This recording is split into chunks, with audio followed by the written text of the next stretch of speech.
Voilà, en septembre 1956, je suis parti pour Londres, inscrit à l'école qui s'appelait à ce moment-là London Bible College. C'était une époque héroïque pour cette école.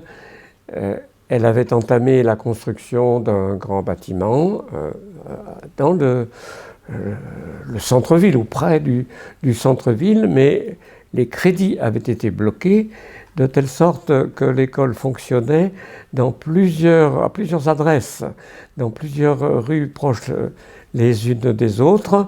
Et dans l'une de ces adresses, il y avait quelques chambres d'étudiants, et c'est dans l'une de ces adresses donc, que j'ai logé.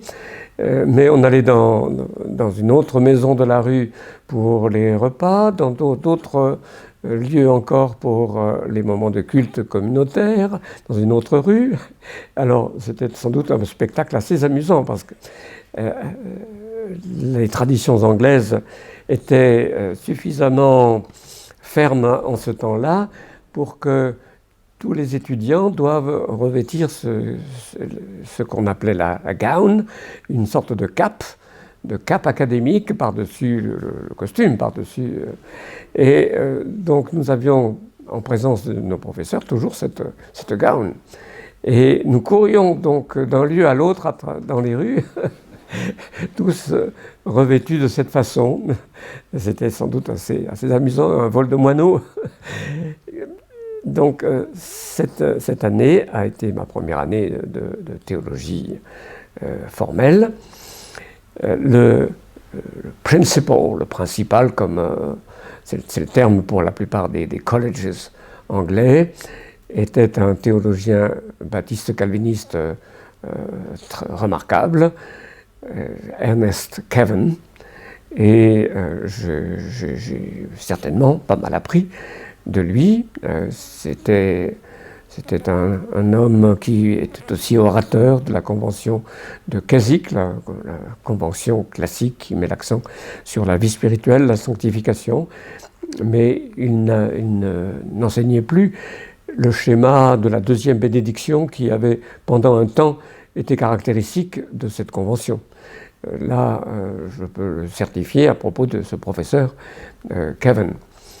Et un autre professeur qui m'a marqué, qui m'a aussi beaucoup aidé, c'est Donald Guthrie, qui était professeur de Nouveau Testament, qui a écrit 2 très gros volumes salués, hein, même par des critiques libéraux pour sa science et sa sagesse dans les jugements, d'introduction au Nouveau Testament et de théologie du Nouveau Testament.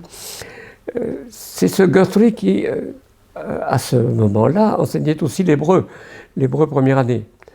J'avais tâté un tout petit peu d'hébreu avec mon père, mais très très peu, et j'ai fait l'hébreu de première année avec le professeur du Nouveau Testament, Donald Guthrie.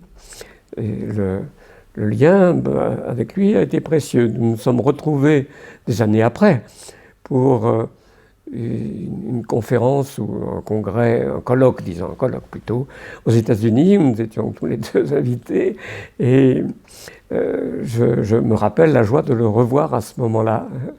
Donc c'est un professeur auquel je voudrais aussi rendre hommage. Et plusieurs autres ont été très intéressants à écouter, à voir vivre dans ce London Bible College. Et puis j'ai pu, grâce à ce séjour, avoir quelques idées de la vie des églises à Londres. À l'époque, le système des 2 cultes dans la même journée du dimanche était encore tout à fait habituel. Alors j'ai appliqué cette discipline. J'allais le matin dans la même église baptiste, le tabernacle de Spurgeon. Et l'après-midi, alors, pour le culte de 5 heures, je visitais des églises diverses.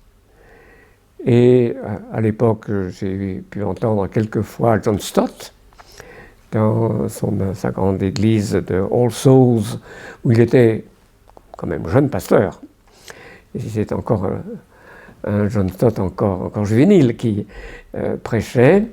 Et puis j'ai été plusieurs fois aussi, assez régulièrement, à la chapelle Westminster, où c'était le docteur, comme on l'appelait, le docteur Martin Lloyd-Jones, qui était un prédicateur sans doute le plus fameux à cette époque pour l'Angleterre.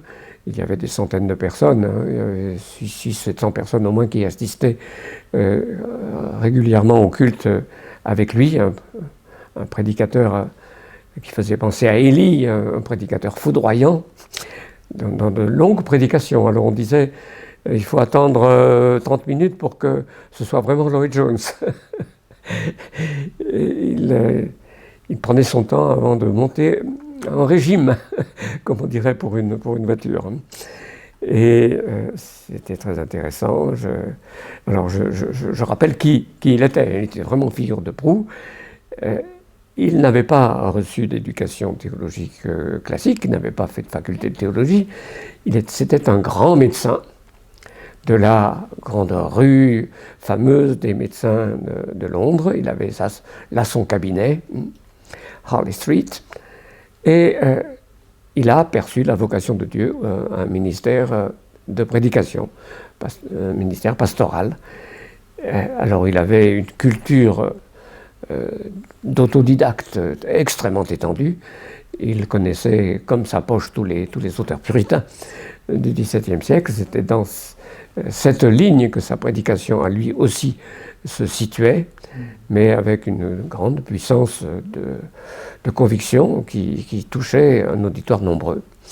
Donc il m'est arrivé aussi, bien des années plus tard, de me retrouver sur la même estrade avec lui. Ça m'a fait plaisir, un plaisir tout spécial, quand je pensais à mes temps, mes expériences d'auditeur étudiant de ces prédications. Donc ces années ont été... cette année à Londres a été fort intéressante. J'ai aussi collaboré un petit peu avec la mission qui distribuait des repas chauds, de la soupe et des messages d'évangélisation sur les quais de la Tamise. J'ai vu un certain nombre de choses qui m'ont été peut-être utiles par la suite à Londres en 56-57.